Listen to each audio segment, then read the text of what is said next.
A graça e a paz do nosso Senhor Jesus Cristo, seja muito bem-vindo, seja muito bem-vinda ao nosso canal. Que bom ter você por aqui. Chegamos hoje na nossa última aula sobre as parábolas de Jesus, nossa aula 17, e hoje nós vamos falar sobre o fariseu e o publicano, uma parábola bem conhecida por todos e que vai nos ajudar então aí a acrescentar na nossa fé, a crescermos em Cristo. Eu convido você a orar comigo nessa hora. Senhor Jesus, Pai de amor, nós te damos graças por esse momento, que o teu Santo Espírito ilumine o entendimento da tua palavra. Seja conosco, Senhor, faz com que nós possamos, ó Deus, termos os nossos corações quebrantados e de forma humilde sempre nos chegarmos a Ti, o Senhor que é justo, santo e compassivo.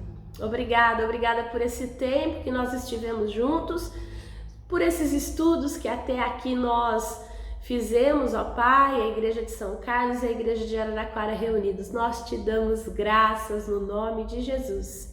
Amém. Eu espero que você junto comigo, quando nós estudarmos essa lição, nós possamos ser desafiados a sermos francos e transparentes na presença do Senhor. Porque a única coisa, a única maneira realmente de nós podermos conhecê-lo verdadeiramente é realmente estarmos de forma quebrantada na sua presença. Porque o fato é que confiar no ser humano e nos nossos próprios méritos tem sido uma pedra de tropeço para muitas gerações, não é de hoje.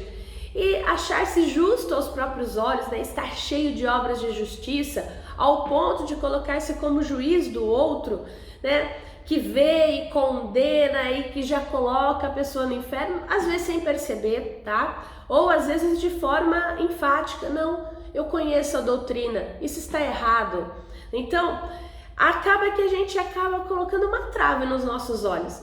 E ao colocarmos a trave nos nossos olhos, isso é uma receita rápida para o fracasso, para a reprovação, para a perdição, porque nós esquecemos que aquele que é justo, aquele que julga verdadeiramente é Deus o Senhor e não nós. O fato é que nos dias de Jesus, os fariseus eram aqui então os que mais vestiam essa, vamos dizer assim, essa máscara de santidade. E é importante aqui a gente observar que os fariseus, né, a gente costuma usar essa palavra num sentido pejorativo, mas eles carregaram as tradições, eles mantiveram os textos bíblicos, os costumes. Então, em algum ponto, isso não é ruim. A questão é o que nós fazemos com aquilo que nós sabemos, com aquilo que nós somos. E aí está a crítica de Jesus.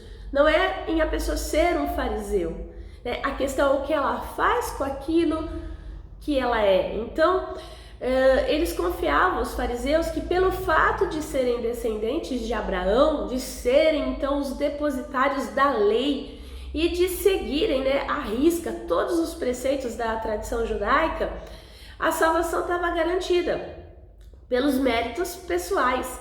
Então, eles honravam a si mesmos e desprezavam aqueles que não agiam de igual forma.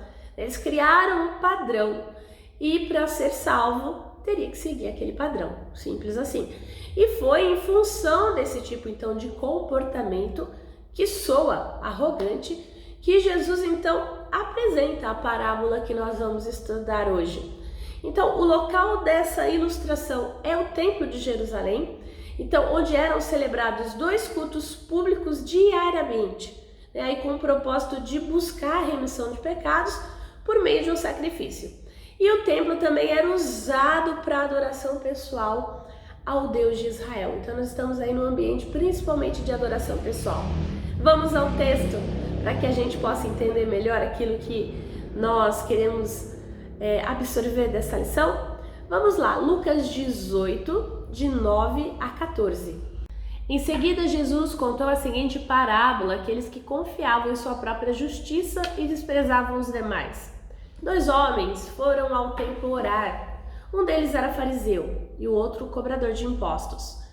Fariseu, em pé, fazia esta oração: Eu te agradeço, Deus, porque não sou como as demais pessoas, desonestas, pecadoras, adúlteras, e com certeza não sou como aquele cobrador de impostos. jejuo 2 vezes por semana e dou o dízimo de tudo que ganho. Mas o cobrador de impostos ficou à distância e não tinha coragem nem de levantar os olhos para o céu enquanto orava. Em vez disso, batia no peito e dizia: Deus, tem misericórdia de mim, pois sou pecador. Eu lhes digo que foi o cobrador de impostos e não o fariseu quem voltou para casa justificado diante de Deus. Pois aqueles que se exaltam serão humilhados e aqueles que se humilham serão exaltados. Palavras do Senhor. Então vamos lá ao estudo então dessa parábola. Nós temos aí então 2 homens. A ilustração usada por Jesus mostra então 2 homens que foram ao templo para orar, mas com convicções totalmente diferentes. Então as portas do templo estavam abertas para todos, tanto para fariseu como ao publicano, visto que Deus valoriza todos, mas deseja que nós tenhamos então atitudes corretas na sua presença. Então vamos olhar primeiro para o fariseu.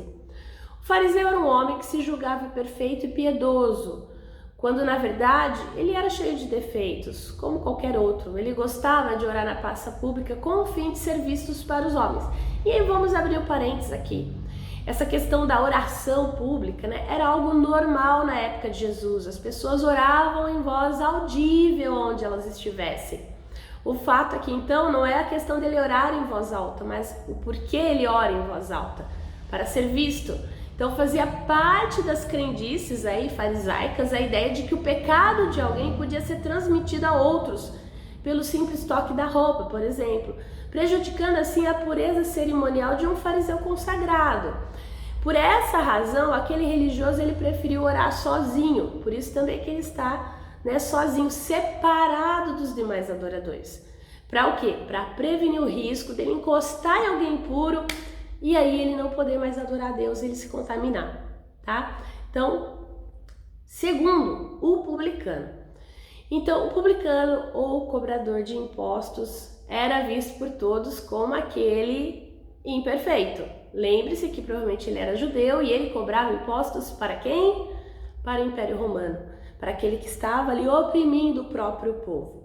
E geralmente esses cobradores de impostos cobravam um pouquinho a mais, E guardavam para si, geralmente eles eram ricos e eles não eram bem vistos pela sociedade, Afinal, eles tiravam do próprio povo para dar para aquele que oprimia. Então, nesse momento aqui, nessa parábola, esse publicano, então, ele reconhece os seus defeitos.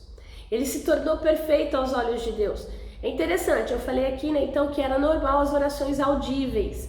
Então, o fato dele estar no canto, dele estar mais contrito, dele falar baixo, não era algo assim normal. Geralmente o publicano nem entraria no templo, mas ele está tão contrito e tão quebrantado que ele vai, mas ele não tem o quê? Coragem nem de levantar o olhar, nem de falar em voz alta. Não é normal, não era normal na época de Jesus alguém ir para esses lugares e orar, então, assim, quanto mais bater no peito. Então, assim, é muito interessante, porque a gente vê também que o perdão e a mudança, eles estão à disposição daqueles que enxergam, com nitidez o próprio pecado, que se arrepende e confessam. Então aí a questão da pessoa se tornar perfeita aos olhos de Deus, por quê? Por causa de um coração quebrantado. E é interessante que as palavras que ele dirige a Deus é o Salmo 51, o início do trecho do Salmo 51. Então ele está orando a palavra de Deus e ele está ali com o coração quebrantado. E aí o fato é que Deus aceita você e eu, nós, vamos olhar para nós hoje, não pelas nossas virtudes pessoais, pelos seus diplomas, por aquilo que você faz, pelos seus méritos, pelos seus talentos. Não, meu irmão, minha irmã, não é por causa disso. Pelo contrário, o prazer do Senhor está na sinceridade em reconhecer que nós somos incapazes de viver dentro da vontade de Deus pelos nossos próprios esforços. É reconhecer que Ele é Deus e que nós precisamos dEle, precisamos da sua salvação. É graça. E olha só então, vamos lá, Eu comentei aqui por cima, mas vamos comparar então as duas orações. A oração do fariseu. Então, estavam ali na mesma condição, todos eram pecadores, arrependidos em busca de perdão, esse era o contexto do culto, todos então adorando, agradecendo a misericórdia alcançada, todos menos aquele fariseu. Ele não se julgava carente, necessitado e nem pecador, né? Você vê que ele não pede nada para Deus, ele apenas agradece, né? Então, por quê? Porque ele não via essa necessidade. Ele se via justificado pelas suas ações, pela questão de jejuar 2 vezes na semana, e que não era obrigatório, e também de dar o dízimo de tudo. Então, em tudo na sua vida ele era correto, extremamente correto. Então, ele tá ali, né? Mais que isso, ele se coloca ali para ser um referencial de todos aqueles que precisavam. E por essa razão, ele não apenas orou então separado dos demais, como ele também fez isso numa alta voz, muito mais do que o normal, para que todos ouvissem na verdade não a sua oração, mas o seu sermão. Então, além disso, a sua oração ela não era voltada para Deus, ele orava de si para si. Então, ele estava se elogiando pela sua extrema dedicação e buscando autopromoção. E o fariseu, ele se achava justo e no direito de julgar os demais por causa disso, por causa do seu zelo extremo. Então, em seguir a tradição, todos os costumes, tudo certinho, a lei de Moisés determinava um jejum anual no dia da expiação. Está lá em Levítico 25, 29, Números 39, 7, mas ele não. Ele jejuava 2 vezes. Olha o meu esforço pessoal, olha o meu sacrifício, né? Os dízimos foram estabelecidos inicialmente pensando no rebanho, no cereal, no vinho, no azeite. Tá lá, né? Levítico 27, 30, Números 18, 27, Deuteronômio 12, 17. Mas ele se gabava de dizimar até do tempero da hortinha dele.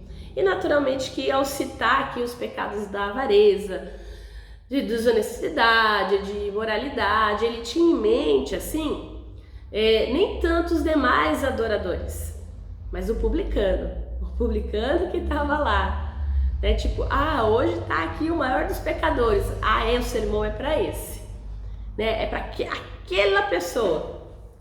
E aí depois a gente tem, então, Jesus aqui falando da oração do publicano.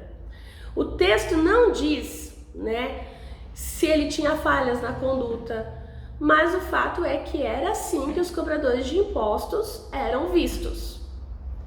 Né? Não interessa se esse aqui não roubava, todos roubavam. Então, não interessa, eles eram vistos pelos seus concidadãos judeus como traidores da pátria, a escória da sociedade, indignos de qualquer apreciação e de aceitação.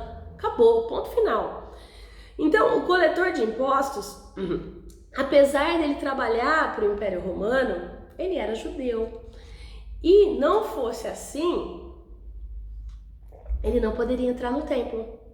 Ele não poderia estar ali no altar do holocausto, no átrio interno do templo. É muito importante a gente observar isso. Então, ele teria que permanecer no átrio externo se ele fosse um prosélito, né? Um gentil. Mas o fato é que não, ele está ali dentro, junto com os demais. Então, ele era judeu.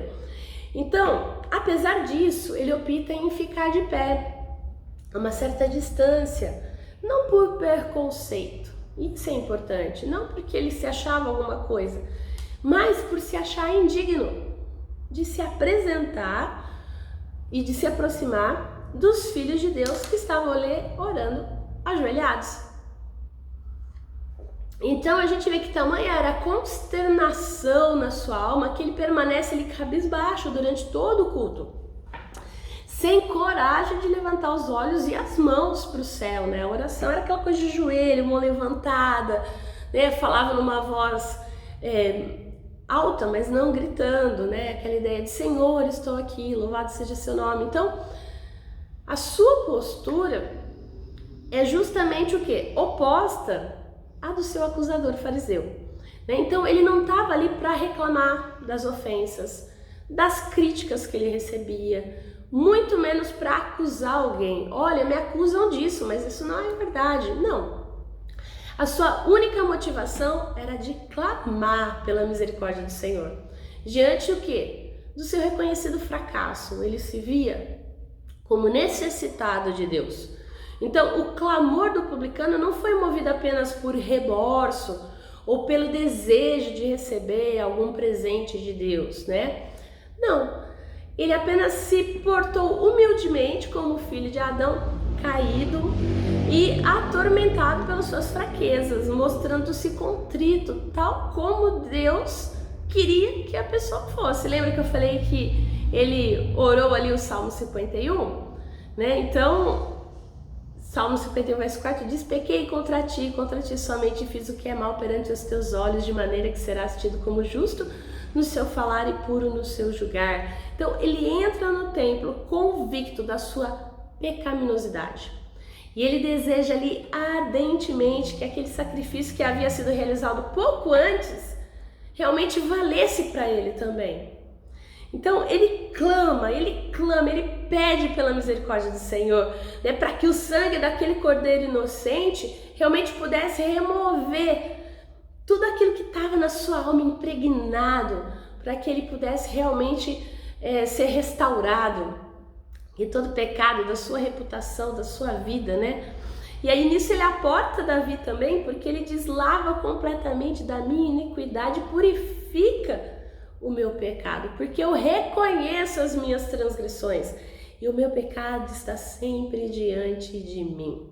Então ele não apenas reconheceu ser merecedor da punição, como também ele creu para a salvação. E aí quando a gente olha para os nossos dias hoje, né, que tragédia é essa quando adoradores, né, no mesmo culto usam a oração ou a interpretação pessoal de um texto para acusar, para insultar, para desprezar aqueles que ali também estão juntos para adorar o Senhor. Por isso que é muito sério, né? O púlpito não é lugar para a gente mandar mensagem, pastor para membro, nem membro para pastor, nem para amigos de ministério. Não é para isso. Né? A igreja está ali para edificar e não para julgar. Então, é muito difícil passar por esse constrangimento. Eu espero que você nunca tenha passado, mas se você passou, coloque nas mãos do Senhor, né? Deus sonda e conhece o coração. Jesus conta essa parábola justamente por causa disso. Não era só a aparência que estava em volta, mas Jesus aqui ele narra algo que ele sabia muito além do que estava ali, que era o coração desses dois homens. Então, a gente tem aí dois resultados. O publicano foi para casa justificado. E olha que interessante, porque essa palavra aqui é a mesma que o apóstolo Paulo usa depois para falar de justificação. Muito provavelmente, já que Jeremias afirma que Paulo resgata desse texto essa ideia da justificação e trabalha ela então com a inspiração do Espírito Santo depois. O fato é que Deus declarou que esse homem desceu justificado para casa. Olha, glória a Deus, né? Ele é considerado justo perante os olhos de Deus. E como Davi, ele podia dizer, igual no Salmo 103, 12, como o Oriente está longe do Ocidente, assim ele, Deus, afasta para longe de nós as nossas transgressões. Essa foi a bênção que o publicano alcançou. E aí, e o fariseu? Ele também volta para casa, mas o que ele tinha? Nada. Então, para nós refletirmos, para nós pensarmos, nós precisamos nos cuidar para não cair na hipocrisia, né? Para que a gente realmente não evite pecados escandalosos, né? E não só esses, mas também os pecados de estimação, que às vezes a gente nem enxerga, mas a gente está tão cheio, né, de si, de egoísmo, de autocomiseração, que a gente acaba achando que a gente é melhor que os outros. E isso fica ali no nosso coração, sendo cultivado, está ali escondido, mas ele é tão perigoso quanto o pecado escandaloso daquele tal qual o fariseu. O fariseu não, o publicano. Então, é importante a gente sabermos, ambos pecadores, nós também. O pecado do outro só é diferente do meu. Se nós nos concentrarmos em Deus, no que Ele tem para nós, na adoração genuína e verdadeira, nós seremos justificados. Nós não precisamos ficar atrás assim de ficar fiscalizando a vida alheia. Se a pessoa peca ou não peca, se faz ou não faz. Cuide da sua vida, do seu pecado, do seu coração. Peça para Deus te transformar, mude de vida, transforme. Infelizmente a gente vê muito apontamento de pecado dos outros, mas pouca transformação de vida verdadeira da pessoa. A ortodoxia, então a doutrina correta, precisa nos levar à adoração correta.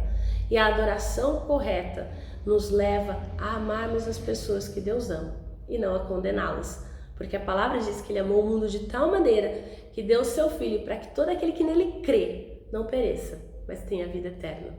Então é muito sério isso. E eu gostaria de seguir aqui com você então para a conclusão dessa aula. E aí, para concluirmos então, nada como o versículo 14 desse texto, porque todo o que se exalta será humilhado, mas o que se humilha será exaltado. Humildade de espírito é o primeiro degrau na escala da espiritualidade, é o ponto de partida para o amadurecimento cristão. Olhe para dentro de si, olhe para a sua vida. Sem humildade não é possível a gente nem ser bem-aventurado, ser feliz, ser perdoado. Porque nós precisamos reconhecer que precisamos de um Salvador diante do nosso pecado. E naturalmente aqui não se trata da humildade no sentido da inferioridade. Não é isso, mas de reconhecimento do seu verdadeiro estado de pecado, na nossa falta de mérito em tudo, da nossa incapacidade de oferecer algo de bom, verdadeiramente bom para Deus, para o próximo, a não ser que antes a gente tenha recebido do Senhor. É Ele quem nos dá, é Ele quem nos enche, é Ele que nos preenche.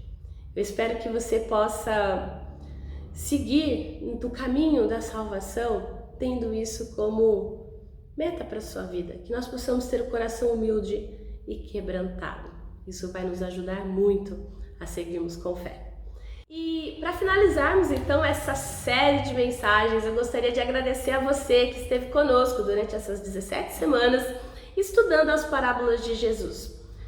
Muita coisa, a gente pôde não ver muito profundamente, até porque o nosso objetivo aqui é sermos um pouquinho mais curtos, mais enfáticos, falarmos o necessário, mas eu espero que tenha abençoado a sua vida, edificado a sua fé, para que você possa ser um crente maduro em Cristo.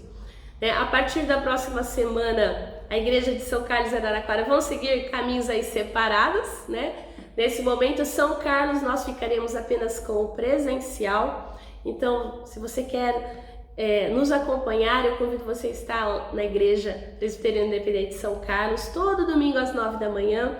Nós iniciamos o estudo do livro de Efésios e será uma alegria ter você conosco. E a Igreja de Araraquara, fique aí atento nas redes sociais, logo logo a Reverenda Andressa vai estar anunciando o que vai acontecer, quais serão os estudos, o que teremos à frente. Eu espero que Deus abençoe a sua vida. Obrigada por esse tempo que estivemos juntos e até a próxima, se Deus assim nos permitir.